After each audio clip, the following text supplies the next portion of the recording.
당신의 잃어버린 영광을 찾아드립니다. 성범죄 피해자 전문 한진아 변호사입니다.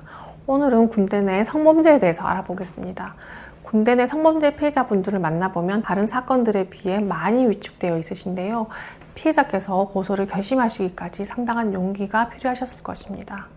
왜냐하면 군대가 워낙에 보수적인 조직이다 보니 피해를 밝히는 것이 조직 생활을 하는 것에 매우 부담스러운 일이기 때문입니다. 그리고 폐쇄적인 조직에서 상급자로부터 피해를 입는 경우가 많다 보니 피해가 계속 일어나도 바로 신고를 하지 못하고 결국 피해를 입는 동안 성적 수치심에 인간적인 굴욕감까지 느끼면서 정신적 충격이 다른 사건들보다 훨씬 더 큰 경우가 많습니다. 그런데 가해자 측에서는 상황의 심각성을 깨닫지 못하고 평소 피해자가 다른 이유로 악감정이 있어서 허위로 신고를 한 것이다. 피해자가 여러 차례 추행을 당했다면 왜 그동안 신고를 하지 않았겠냐.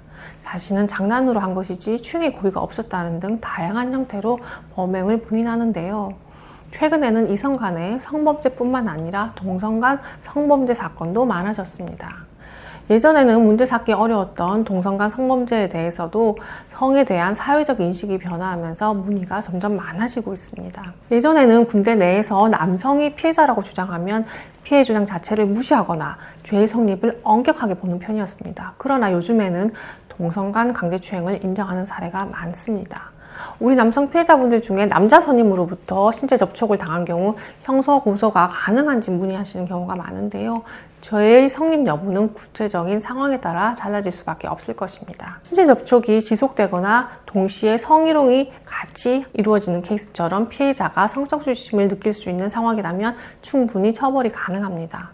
예를 들어 가해자가 피해자의 가슴이나 엉덩이를 주무르면서 성적인 발언을 하는 경우 이에 대해 가해자는 친근감 또는 장난으로 한 것이라고 하면서 피해자가 예민하다는 취지의 주장을 하는 경우도 있지만 유죄가 인정되는 사안들을 보면 통상적으로 받아들일 수 있는 수준의 신체 접촉을 벗어나거나 성희롱 발언을 함께하는 경우가 많습니다. 그런데 피해자들께서는 폐쇄적이고 위계 질서가 분명한 군대라는 특수한 사정으로 인해 처음에는 신체 접촉을 거부하거나 저항하기가 어렵습니다. 상대적으로 열악한 지위에 있는 피해자들은 어린 나이에 모욕적이고 수치스러운 피해를 경험하여 평생의 트라우마를 갖고 장기간 정신과 치료에 의존하는 경우도 많습니다. 그러므로 우리 피해자분들께서는 일단 군대 내에서 강제추행 피해를 당하셨으면 추가 피해를 막기 위해서라도 군대 내부에 신고를 하셔서 분리조치를 요청하시고 이와 동시에 형사고소도 함께 진행하셔야 합니다. 피해자께서 군대 내부적으로 신고를 했다고 해서 형사 절차까지 당연히 진행되는 것은 아니기 때문입니다. 군대 내 성범죄에서 형사사건 진행에 어려우면 특히 예전부터